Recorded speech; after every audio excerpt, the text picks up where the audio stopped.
Madame la Présidente, Madame la Ministre, Messieurs les Présidents des commissions, Madame, Messieurs les rapporteurs, mes chers collègues, la représentation nationale entre dans la seconde phase de son travail parlementaire, celle de l'examen en séance publique d'un sujet qui nous préoccupe et préoccupe tout particulièrement nos concitoyens, celui de l'énergie.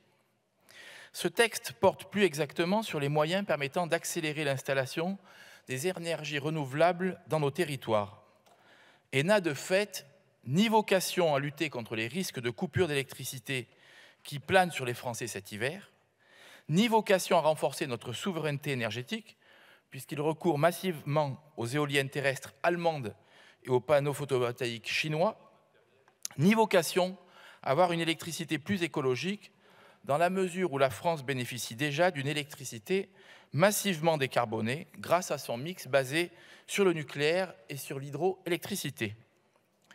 Le mauvais tango énergétique de la Macronie sur le nucléaire, 2 pas en arrière, 1 pas en avant, associé à une musique à contretemps sur les énergies renouvelables, est en train de faire chuter la France. Sur le tempo, il eût été grandement préférable de revoir d'abord la programmation pluriannuelle de l'énergie, en établissant en premier lieu une véritable stratégie pour sécuriser notre approvisionnement énergétique, pour ensuite, dans un deuxième temps, lancer les grands travaux de notre parc nucléaire au travers d'une loi d'accélération, et enfin, terminer par une révision des moyens juridiques et techniques pour faire de l'appoint avec du renouvelable. Or, Madame le Ministre, vous faites tout le contraire. Le gouvernement s'occupe du facultatif avant de s'occuper du principal et modifie les outils avant de définir une stratégie. Sur le tango énergétique du gouvernement, quelle inconséquence, quelle faute que les Français payent déjà dans leur note d'électricité et qu'ils vont payer cash avec de probables coupures cet hiver.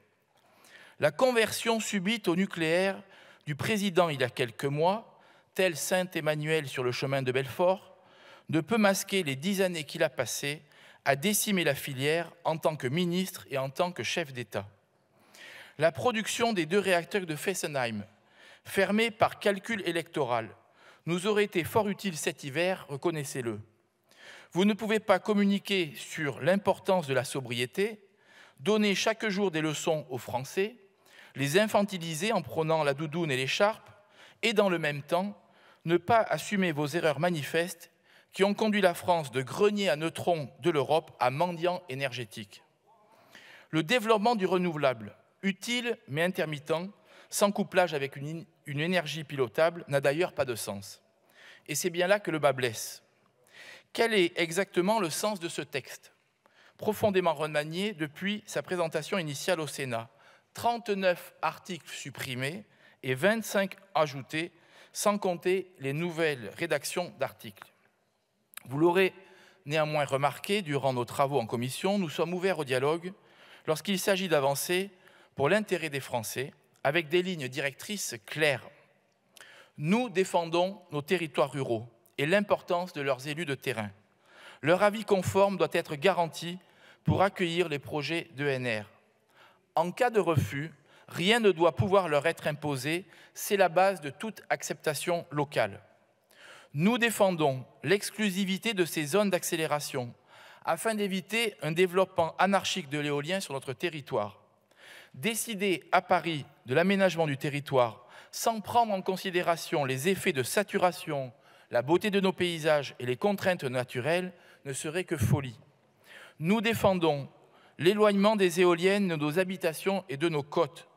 La distance minimale fixée à 500 mètres ne prend pas en compte les nouvelles dimensions de ces tours démesurées. Nous serons pour cela force de proposition sur l'amélioration des zones d'interdiction votées dans la loi 3DS. Nous défendons la biodiversité contre le rétablissement de la raison impérative d'intérêt public majeur à tous les projets d'ENR. Nous défendons notre patrimoine avec la nécessité de revenir à l'avis conforme des architectes des bâtiments de France pour les projets de photovoltaïque aux abords des bâtiments historiques. Pour toutes ces raisons, Madame la Ministre, nous serons au travail pour corriger la trajectoire de ce texte afin de le rendre moins idéologique et plus respectueux des territoires. Je vous remercie.